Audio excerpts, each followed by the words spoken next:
सूर्य मणि यंत्र के रूप में आपके सन्मुख लेकर आए हैं प्रोफेसर गुरदीप अरोड़ा जी। पूजा विधि से अभिमंत्रित कर प्रोफेसर गुरदीप अरोड़ा जी ने सूर्य मणि यंत्र को तैयार किया है, जो इंसान फोबिया यानी डर की बीमारी से पीड़ित है उन्हें निडर बनाता है।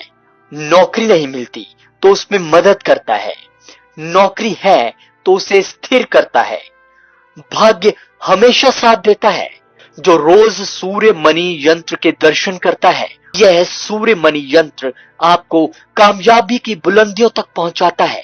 आप भी अपना और अपने अपनों का जीवन बदलने के लिए अपने घर ले आए अभिमंत्रित सूर्य मणि यंत्र।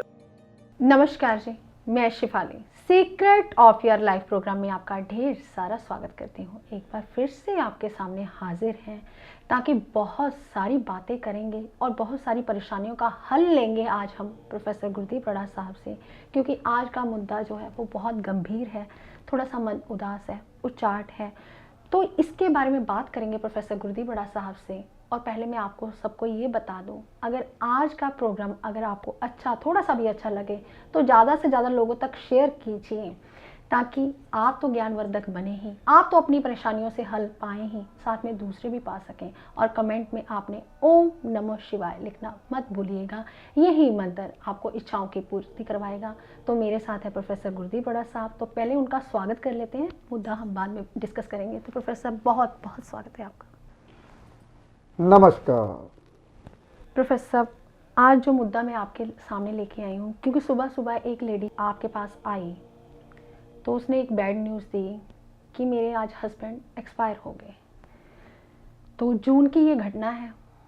तो प्रोफेसर, उन्होंने फ़ोन कॉल अपॉइंटमेंट भी ले रखी थी, लेकिन आपने पहले ही उन्हें इत्तला कर दी थी कि ऐसा ऐसा आपके साथ घटित हो सकता है, लेकिन आप अगर ये उपाय करेंगे तो ऐसा नहीं होगा। लेकिन बदकिस्मती की बात देखिए प्रोफेसर, आपके उपाय भी जो हैं वो स्टार्ट ही नहीं कर पाई, क्योंकि कोरोना काल था, कोरोना का पीरियड था, उपाय हो नहीं पा रहे थे। तो सुबह सुबह घटना सुनी तो दिल करा क्यों ना हम इस पे एपिसोड ही कर दें। ये एपिसोड हम उन लोगों के लिए बताएंगे क्योंकि जो लोग ज्योतिषियों पे विश्वास करते हैं, जो लोग ज्योतिष पे विश्वास करते हैं, जो लोग ज्योत के ज्ञान पर विश्वास करते हैं। तो प्रोफेसर, यहाँ पे मुझे एक दोहा याद आ रहा है। कहते हैं रहीम जी, समय पाए फल होत हैं, समय पाए झरझात, सदा रहे ना एक से, क्यों रहे मन पछतात। प्रोफेसर, ये दोहा तो आप ही व्याख्या करेंगे इसकी, लेकिन आप उस लेडी के बारे में क्या कहना चाहेंगे जिसका पति कुछ नहीं छोड़ के गया उसके लिए। बड़ा दुख लगा, मुझे भी धक्का लगा, एक औरत होने के नाते जिसके साथ हम सारी ज़िंदगी व्यतीत करते हैं, सब कुछ दे देते हैं, लेकिन वो हमारे लिए कुछ भी नहीं करके जाता। ऐसा नहीं कि उसके पास कुछ नहीं था, सब कुछ था, ऑल ओवर प्रॉपर्टी थी, सब कुछ था, उसने अपने भाई बहनों में बांट दी, अपने बच्चे को, अपनी पत्नी को कुछ नहीं दिया। ये बात जो है एक औरत के लिए बहुत दुखदाई है। प्रोफेसर, आपका क्या कहना है इस बात के लिए? बहुत अच्छा शिफाली जी, आज आपने बहुत गंभीर मुद्दे के ऊपर बात की कि सुबह सुबह हमारे पास एक लेडी आई। अभी भी की बात है, मैंने कहा चलो कैमरे खोलो, क्योंकि शिफाली जी के पास दोहे बहुत हैं, मेरे पास हर बात का जवाब बहुत है। कोई भी दुनिया का सवाल लीजिए, उसका जवाब पता नहीं मेरे भीतर से कहाँ से आ जाता है। जैसे इन्होंने दोहा बोला, समय पाए फल होत है, समय पाए झरझार, सदा रहे ना एक सी, क्यों रहीम पछतात। कहते हैं पेड़ों के फूल उगते हैं, पतझड़ आता है, झड़ जाते हैं, ऐसे ही इंसान उगते हैं, जन्म लेते हैं, समय आते ही चले जाते हैं। सदा एक सा टाइम नहीं रहता। आज ही हमारा टाइम चल रहा है, कल ये भी नहीं रहेगा, कल इससे उत्तम हो सकता है। आज आपका बुरा टाइम चल रहा है, कल बहुत ज़्यादा उत्तम हो जाएगा। और क्यों रहीम पछतात, मेरी माँ चली गई, मेरा फादर चला गया, किस लिए पछताना। जितना उन्होंने सुख देना था वो देकर चले गए, जितना उन्होंने दुख देना था वो देकर चले गए। इंसान धरती पे क्या करने आता है, क्या कर जाता है, हम वेद पुराण चैनल मैंने सब कुछ बता रखा है, लेकिन सीक्रेट ऑफ योर लाइफ में भी ये सारी बातें आज मैं बताऊंगा। लेकिन उस लेडी को मैंने पहले से बता दिया था, ये आपके घर के लिए समय अच्छा नहीं है, इसके उपाय कीजिए। उपाय लॉकडाउन के कारण उसके पास पहुंच नहीं पाए। तांबे का लोटा, जैसे मैं सबको बताता हूँ, और भी उपाय बताए मैंने, कहते हमने किए ही नहीं। चलो, तो उपाय भी क्यों नहीं हो पाते? समय पाए फल होता है। देखिए, क्योंकि समय हो गया था। इसलिए इंसान जो कुछ करता है शेफाली जी, इंसान कहता है मैं अपने बच्चों के लिए ये कर जाऊं। जैसे कि उन्होंने अपने भाई बहनों के लिए सब कुछ करके चला गया, पत्नी के हिस्से दे गया कर्जा, ना मकान छोड़ा, ना बेटे के लिए कोई चीज़ छोड़ी। पत्नी के हिस्से कर्जा, दुख, और लास्ट 60 साल के बाद पत्नी बेचारी क्या करे? कर्जे के अलावा और क्या है उसके पास? कर्जा, मकान भी नहीं है। तो जो मकान है, करोड़ों की जायदाद, वो भाइयों के पास है। वो किसको सुख देने आया था? भाइयों को, और अपने बेटे को और बीवी को सुख कभी नहीं दिया। देखिए, क्या ऐसा भी होता है कि एक इंसान आता है दूसरों को दुख देके जाता है, एक इंसान आता है दूसरों को सुख देके जाता है? चलो हम अपनी बात ही मान लें, मैं अपनी बात ही करूं, मैं कहता नहीं यार, मैंने अपने बेटे को कुछ ऐसा बनाना है, उसके लिए कुछ मैं दे दूं। नहीं, मैं अपनी बेटी के लिए भी कुछ देना चाहता हूं, दे देता हूं। नहीं यार, मैं तो अपने भाई के लिए भी देना चाहता हूं, मैंने अपने भाई का भी थोड़ा सा हिस्सा रख रखा है, भाई को भी जरूर दूंगा मैं, वो मैंने तय कर रखा है। मैंने अपनी बहन को भी सोचा था, मैं अपनी बहन को भी दूंगा, बहन को भी देता हूँ। बुआ, मासी, चाची, ताई, जितना जो होता है मैं देता हूँ। कुछ ऐसे इंसान भी धरती के ऊपर आते हैं जो सबको देने के लिए आते हैं, दूसरों को दुख लेकर जाते हैं, दूसरों को सुख दे के जाते हैं। कुछ ऐसे इंसान भी होते हैं। मैं नहीं चाहता मैं ऐसा अब बनाऊं, पहले ऐसा नहीं था। ये बात मैं आप सबको बता दूं, पहले तो बिल्कुल भी ऐसा नहीं था। पहले तो बिल्कुल नास्तिक था मैं किसी चीज़ को नहीं मानता था, माँ बाप को माँ बाप नहीं समझता था, रिश्तेदारों को रिश्तेदार नहीं समझता था। ये बात सत्य है, ये दिल की बात बता रहा हूँ, हड्डी बीती बात बता रहा हूँ मैं। वो अवस्था बन जाती है, पता नहीं कैसे बन गई, मुझे नहीं पता ये चीज़ें कैसे हो गई। और ये जो चीज़ें बनती हैं, ये ऐसे ही इंसान आपका जब जन्म देता है, इंसान आपको जब जन्म देता है, भगवान किसी भी घर में आपके जन्म ले लिया, तो वो जन्म जिस घर में पैदा होता है उसके कर्मों का लेखा जोखा लेकर पैदा होता है। चाहे आपके घर में बेटा पैदा हुआ, सुनते जाइए बहुत ध्यान से, अगर वो बेटा माँ बाप के लिए पिछले कर्मों में आपने किसी के साथ अच्छा किया, सब कुछ अच्छा करते जाते हैं, तो वो बेटा आपको सुख देना शुरू कर देगा। अगर वो बेटे ने इस कर्मों में बुरा करना शुरू किया, उसके घर में जो औलाद होगी, उसके घर में जो औलाद होगी उसको कष्ट देने वाली होगी। आप तो अपने माँ बाप का करोगे, लेकिन जो आपकी औलाद आपके कर्मों का लेखा जोखा लेकर आई है। देखिए, सुनते जाइए। और जो आपकी पत्नी आएगी वो आपके कर्मों का लेखा जोखा लेकर आएगी। पत्नी कैसी आई, आपके कर्म कैसे थे उसको सुधारने के लिए, या आपका लेने के लिए, या आपको देने के लिए। पत्नी भी आपके बेटे की तरह ही आती है, या तो आपको देके जाती है सब कुछ, सुख शांति पत्नी यही दे सकती है, शांति आनंद पत्नी यही दे सकती है। आप घर में गए, घर में जाते ही आपको पानी का गिलास, खाना समय से पहले, घर में कोई शोर नहीं। आपने पत्नी को बोला आप ये काम करना, हो गया जी। कहते हैं लक्ष्मी होती है वो जब घर में आती है। तो कुछ पत्नियां ऐसी भी होती हैं जो बोलती क्या किया तुमने हमारे लिए, अब तू आ गया, समय मिल गया तेरे को, रात के 12 बज गए, समय 5 बजे आना था, वो बेचारा थक टुट के ओवर टाइम लगा के ऑफिस में आता है, तो पत्नी आगे से बोलती है 12 बजे आने का समय है, तेरे रोटियां बनाऊं अब मैं। वो बेचारा कमाई करता है बच्चों के लिए, पत्नी के लिए, वही पत्नी उसको डांटती है, क्या करने आप दारू पी के आ गया घर पे, ये करके आ गया। वही घर नरक बन जाता है। देखिए, पत्नी आती है आपके कर्मों का लेखा जोखा, यानी कि जैसे आपने कर्म कर रहे थे जवानी में, जैसे आपने पिछले जन्म में कर्म किया, आपकी पत्नी वैसे ही मिली। अगर आपने किसी का देना था तो आपकी पत्नी आपको लेने के लिए आई, अगर आपने किसी को दिया हुआ है तो आप अपनी पत्नी से लेने के लिए, उसके लिए कुछ नहीं छोड़ के जाओगे, क्योंकि अपनी पत्नी ने आप पे पिछले जन्म में सब कुछ ले चुकी थी। ऐसे ही आपका बेटा आता है, आपने पिछले जन्म में किसका कुछ किया, कहते हैं ना पिछला जन्म किसी का नहीं होता, तो जिंदगी में बात याद रखिए, पंचम घर पिछले जन्म का ही होता है। पंचम घर पिछले जन्म का होता है कुंडली में, बहुत ध्यान से सुनिए। आपका बच्चा पंचम घर यानी कि पिछले जन्म में क्या क्या किया वो देखिए, पंचम घर से वो आपका बेटा लेकर आएगा आपके सामने। फ्यूचर यानी कि आने वाला जन्म 9वें घर से देखा जाता है। चलो ये मेरी बातें बहुत आगे की आगे चलनी शुरू हो जाती हैं, क्योंकि मैं बहुत धार्मिक हूँ अंदर से, मुझे नहीं पता मेरी बातें कहाँ से कहाँ निकल जाती हैं। तो हमें दोहे, क्योंकि हम दोहे बहुत ज़्यादा बोलते हैं। हाँ, वेद पुराण चैनल में हमारा एक वेद पुराण चैनल है, प्रोफेसर गुरदीप अरोड़ा के नाम पे वेद पुराण चैनल सर्च कीजिए, तो वहाँ पे हम दोहे बहुत बोलते हैं। वहाँ पे हम ऐसी ही बातें करते हैं। बस पंडित जी हमारे जो है कथा पढ़ते रहते हैं। आज पंडित जी बोले, पता नहीं, हमको तो कहते हैं पंडित को श्राप मिला हुआ है कि वो कभी भी मैं पढ़ रहा हूँ लेकिन मेरे को समझ कम आती क्योंकि हमको श्राप मिला हुआ है। मैं कहा नहीं पंडित जी, ऐसी बात नहीं है। मैंने कहा पंडित जी आपको एक बात बताऊं, आप सुन के बहुत हैरान हो जाओगे। कहते क्यों, बताइए। मैंने कहा आज तक जिंदगी में दंड पंडित को कभी नहीं मिला, कभी नहीं पंडित को दंड मिला आज तक, पूरी दुनिया से लेकर अब तक। मैंने कहा पंडित की इतनी मान्यता बनाई गई है, ओरिजिनल पंडित, डुप्लीकेट पंडित ना हो मेरे जैसा भाई। मैं तो अरोड़ा हूं भाई, पंडित नहीं हूं, लेकिन कर्म का मैं पंडित हूं, लेकिन कर्म का मैं ब्राह्मण हूं। मैं कर्म ब्राह्मण का करता हूं। और दूसरी बात, कभी भी पंडित को आज तक दंड नहीं मिला, और जितनों को दंड मिला है आज तक, जितनों को बड़े बड़े को डेरों से उतारा गया है, वो कभी पंडित नहीं थे। सुनते जाइए, आपको और भी बहुत सारी बातें हैं। पंडित की पदवी, ब्राह्मण की पदवी बहुत ऊंची है भाई, बहुत ज्यादा ऊंची है। समझने वाली बात है। उनको कभी दंड नहीं मिलता, उनको भगवान माफ करता ही रहता है, क्योंकि उनको भेजा ही इसलिए होता है तुमको माफ करने के लिए।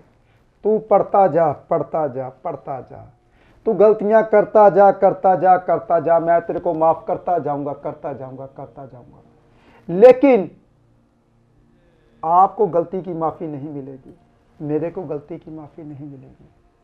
वो कब मिलेगी? जब मैं शास्त्र सुनूंगा। वो कब मिलेगी? जब आप अच्छे इंसान बनोगे। वो कब मिलेगी? जब आप भी पंडित ब्राह्मण बन जाओगे। वो कैसे बनोगे? जब आप कथा सुनते हो, जब आप कोई भी भगवान का नाम लेते हो, भीतर में कहते हैं ना, जब महात्मा बुद्ध जी ने अपनी देह को छोड़ा था, वो कब छोड़ा था पता है आप सबको? चलो बता ही देता हूं। उन्होंने तब छोड़ा था जब हर इंसान में उन्हें ब्रह्मा का वास दिखना शुरू हो गया था। यानी कि अब पूरी दुनिया में ब्रह्मा पैदा हो गए, अब मेरे जाने की जरूरत है। तब वो उन्होंने शरीर छोड़ा था। इसीलिए जैसे शेफाली जी ने बोला अभी अभी कि हमारे पास औरत आई, उसके साथ ऐसा क्यों होता है, वो ऐसा कर्म क्यों करते हैं?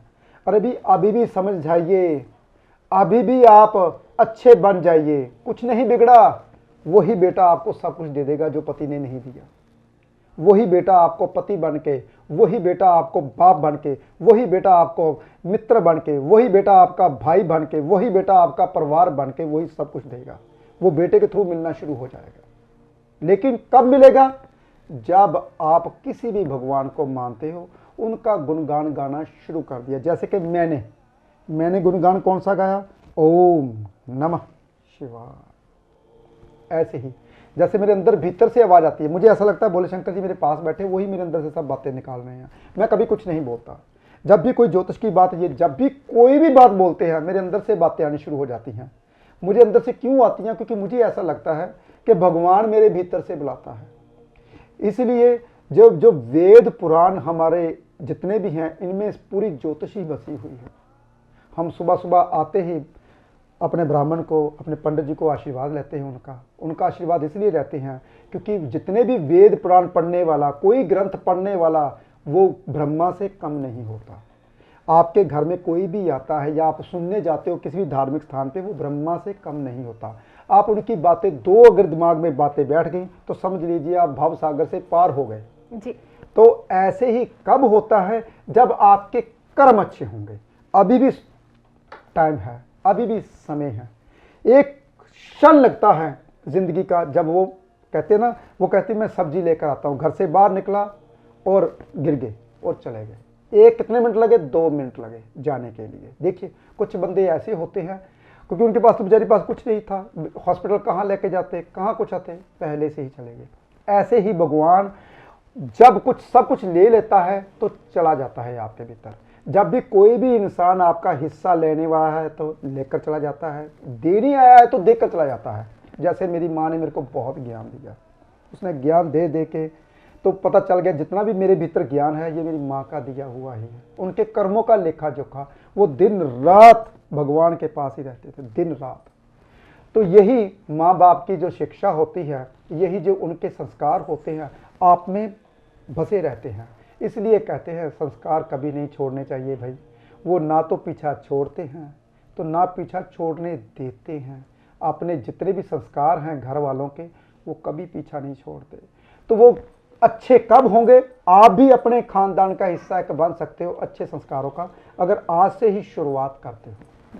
जी प्रोफेसर, जैसे कि हमारे शो का नाम है the secret of your life, तो एक सीक्रेट आज आपने और खोल दिया कि पंडित ब्राह्मणों को दोष नहीं लगता, उन्हें सज़ा नहीं मिलती। तभी आपने पंडित जी बैठा रखे हैं सिर्फ सुनने के लिए। वो पढ़ते हैं, पढ़ने वाले को दोष नहीं लग रहा, सुनने वाला तो अच्छा ही सुन रहा है क्योंकि पंडित अच्छा सुना रहा है। तो तभी आप कहते हैं कि घर में बैठ के सिर्फ सुनिए, बोलिए मत। तो आज एक सीक्रेट और खोल दिया कि पंडित ब्राह्मणों को दोष बिल्कुल नहीं लगता। ये 4 वेद, शेष शास्त्र और 18 पुराण हमारे बताते हैं।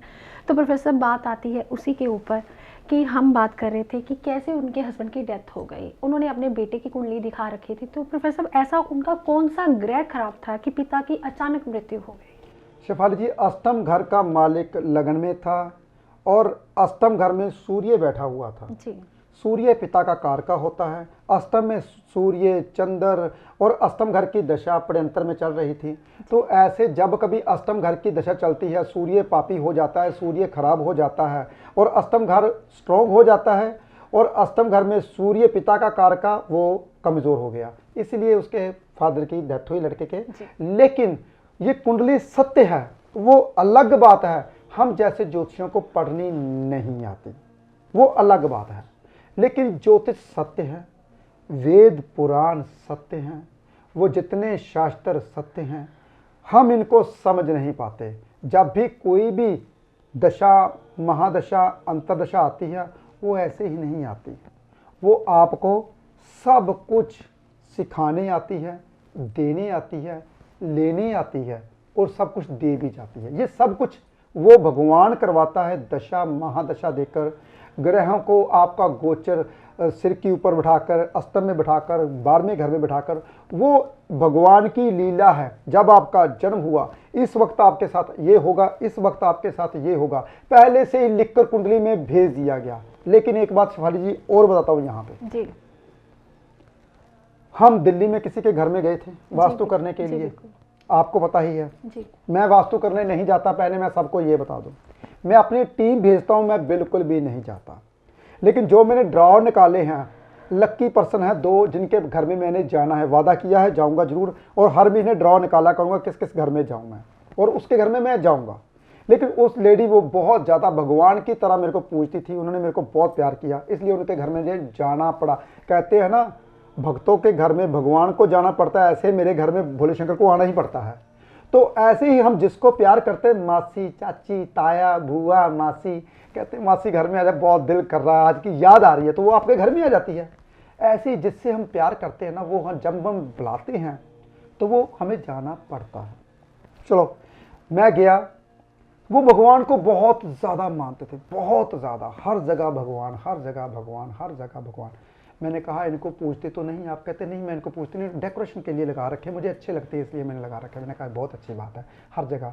बेडरूम में, मैंने कहा बेडरूम में नहीं होने चाहिए, बहुत से दोष हमने निकाले। जी बिल्कुल। लेकिन यहाँ पे मैं आप सबको ये बताना चाहता हूँ, जब कभी गंभीर बीमारी होती है इंसान को, तो उस बीमारी को मुझे दूर करने के लिए जाना पड़ता है। भगवान भेजता है, मैं नहीं जाता। एक बात और बताऊँ, मैं कभी नहीं जा पाता, मैं जा भी नहीं पाता। अगर वो भगवान चाहे तो, मैं चाहूँ ना, मैं जा रहा हूँ, भगवान कहे नहीं तू जा सकता, तो मैं नहीं जा सकता। कई घर ऐसे हैं जिसके घर में मैं अभी तक नहीं जा पाया। लेकिन क्या लीला थी, उन्होंने बुलाया और मैं चला भी गया। हालांकि दिल्ली के रास्ते सभी बंद थे, लेकिन मैं चला भी गया। पता नहीं भगवान ने बुलाया तभी। अच्छे इंसान, कुछ ऐसे अच्छे इंसान होते हैं, आत्मा अच्छी होती है, जो दिल से बुलाते हैं और चला भी जाता हूँ। वो क्या पता उनके हिस्से में अभी खुशियाँ बाकी थी, तभी मैं चला गया। उसके घर में मैंने ये बताया ये चीज़ें घर पे नहीं होनी चाहिए और नहीं भी होनी चाहिए।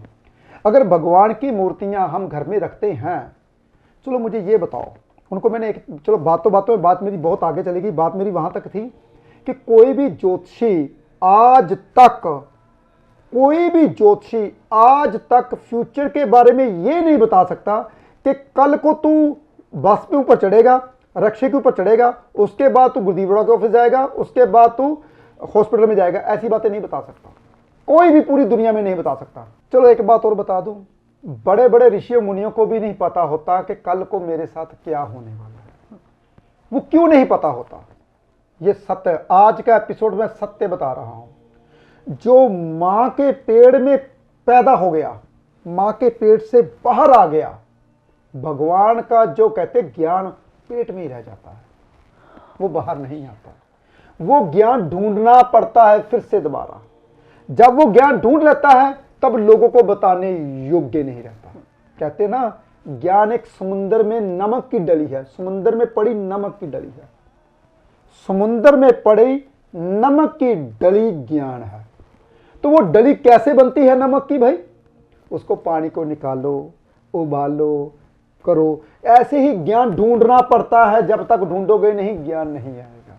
तो फ्यूचर के बारे में नहीं बता सकते कल को ऐसा होगा। हाँ, ये बता सकते दशा खराब चल रही है, ये बता सकते ग्रह खराब चल रहे हैं, आपकी फेवर में नहीं है, कुछ भी हो सकता है। उसके लिए हम ये उपाय करें ताकि ठीक हो जाए। जी प्रोफेसर, कई बार क्या होता है कि अचानक घर बैठे ही किसी इंसान को अटैक आ जाता है, कई बार कोई दिक्कत हो जाती है, कई बार कोई ना कोई बीमारी ऐसी आ जाती है जो अनचाही होती है कि सोचा भी नहीं होता कभी इंसान ने कि मुझे ये प्रॉब्लम आ जाएगी।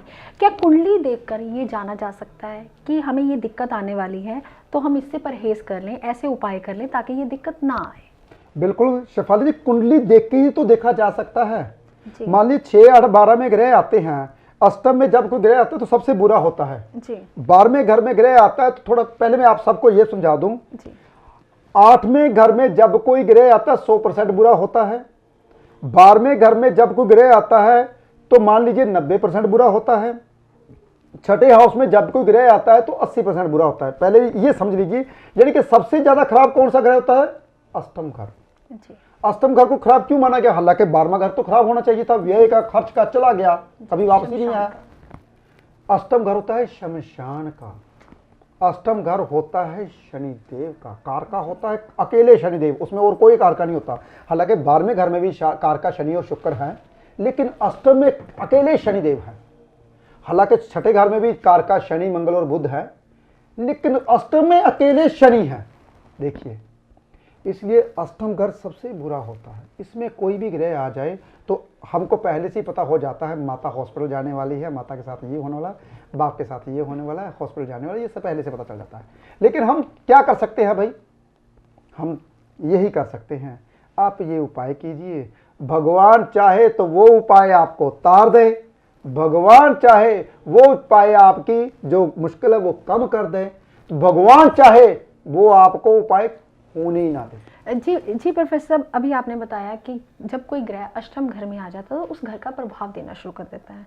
तो मान लीजिए प्रोफेसर, गोचर का उपाय, मान लीजिए गोचर में कहीं सूर्यदेव किसी के अष्टम घर में चल रहे हैं तो उसको उसका उपाय पहले ही कर लेना चाहिए। गोचर शेफाली जी सिर्फ और सिर्फ 1 महीने का होता है जी। 1 महीने के लिए सूर्यदेव वहां पे आते हैं, 1 महीने के लिए तंग करते हैं जी। लेकिन यहाँ पे अगर गोचर में अष्टम में आए हैं सूर्यदेव जी, अगर अष्टम का कारका, अष्टम का जो कारका और अष्टम घर का जो लोड है जी, वो कहीं स्ट्रांग हो जाए तो वो 1 महीना बुरा बीतने वाला है जी, क्योंकि अष्टम घर स्ट्रांग नहीं होना चाहिए आपके सूर्य से। जी प्रोफेसर, अभी आपने कहा 6, 8, 12 में अगर ग्रह आ जाते हैं तो बुरा प्रभाव देते हैं, तो प्रोफेसर कहीं ना कहीं ये विपरीत राजयोग भी तो मनाते हैं। अगर ग्रह आते हैं तो 6, 8, 12 के ग्रह बुरे तो नहीं हो सकते ना? ऐसा तो नहीं है कि उसके ग्रह ही बुरे होंगे, तो ऐसा विपरीत राजयोग कैसे बन जाता है फिर? 6, 8, 12 के मालिक अगर अष्टम घर का मालिक 12वें घर में चला जाए, छठे घर का मालिक 8 हाउस में आ जाए, 8 हाउस का मालिक छठे हाउस में चला जाए, 12वें घर का मालिक अष्टम में आ जाए तो विपरीत राजयोग बनता है। बुरे घरों के मालिक अगर बुरे घरों में चले जाते हैं तो विपरीत राजयोग बनता है। इसलिए शेफाली जी, गोचर में अब ये बात चल रही थी, गोचर में अगर कोई आता अच्छा ग्रह बुरा हो जाता है तो बुरे घरों के मालिक अगर अच्छे हो जाते हैं तो समझ लीजिए जो ग्रह अष्टम में आया है उनके लिए बहुत ज़्यादा नुकसान है। जी अगर बुध ग्रह आया है तो बहन बुआ मासी बिजनेस, जी अगर सूर्य आया है तो पिता नाम आपका खराब होगा, जी पिता का के लिए खराब। अगर चंद्र आया तो माता आपका मन परेशान रहेगा। अगर मंगल आया तो खून के रिलेटेड प्रॉब्लम देगा। अगर गुरु आया है तो आपको चर्बी के रिलेटेड, गुरु आपको ज्ञान के रिलेटेड, गुरु आपको भटकाएगा, फोकस नहीं मिल पाएगा। देखिए कौन सा ग्रह आया है, जी पैसा गोल्ड आपका जाएगा घर से, तो ये कौन सा ग्रह अष्टम में आया है उसके लिए खराबी देगा। शेफाली जी बहुत सी ऐसी बातें हैं जो आप क्वेश्चन पूछते जाओगे वो जवाब मैं देता जाऊंगा। प्रोफेसर साहब, फिर इसी का नाम समय है। फिर यहाँ पे एक बात आती है प्रोफेसर, नर बली नहीं होत है, समय होत बलवान। तो प्रोफेसर साहब ये क्या बात है, ये क्या समय की व्याख्या है? शेफाली जी पहले भी हमें समय के ऊपर ही दोहा बोला, जी लास्ट में भी हमें समय के ऊपर ही दोहा बोला। तो सबसे बड़ी चीज़ समय बलवान है। वे जो समय चल रहा है इसको बलवान मत होने दीजिए, आप खुद बलवान होइए। अगर आप खुद बलवान होगे तो समय आपके अधीन चलेगा। अगर आप समय को बलवान होने देंगे तो आप समय के अधीन हो जाओगे। तो समय को बलवान नहीं होने देना, खुद बलवान होना। वो कैसे? समय से पहले उठना, समय होने से पहले उठना, यानी कि सूर्य उदय जब होता है समय आपका शुरू हो जाता है। सूर्य उदय से पहले 1 घंटा 36 मिनट उठिए। तभी मैं बोलता हूँ सबको समय से पहले जाइए, समय से पहले आइए। हम सुबह 7 बजे अब ऑफिस में आना शुरू कर दिया, क्यों? क्योंकि सर्दियाँ हैं बहुत ज़्यादा भाई। हमने पाठ करना होता है 1 घंटे का, 7 से लेकर 8 सवा 8 बज जाते हैं हमें पाठ करते करते। 8:30 बजे हम नीचे ऑफिस में आ जाते हैं। 7 बजे हम समय से पहले चलते हैं, समय को हम बलवान नहीं होने देते। तो समय कभी भी आपको जीत नहीं पाएगा। बहुत सी ऐसी बातों का हम ज्ञान देते रहेंगे आपको, जैसे जैसे शेफाली जी मेरे से क्वेश्चन पूछते जाएंगे। जी प्रोफेसर साहब, आपने बहुत अच्छा बताया कि समय बहुत कीमती है, टाइम इज़ प्रीशियस, तो इसका सही उपयोग करना चाहिए। सुख और दुख 2 पहलू हैं। अगर सुख आ जाए तो समझ लीजिए कर्म अच्छे हैं, अगर दुख आ जाए तो समझ लीजिए अच्छे कर्म करने का समय आ चुका है। तो आप अपना ध्यान रखें। अगर आपको ये एपिसोड अच्छा लगा हो तो ज़्यादा से ज़्यादा लोगों तक शेयर कीजिए, ताकि आपका ज्ञान बढ़े, साथ में दूसरों का भी ज्ञान बढ़े। तो कमेंट में आप ओम नमः शिवाय लिखना मत भूलिएगा। आप खुश रहें, स्वस्थ रहें। आज के लिए इतना ही। नमस्कार।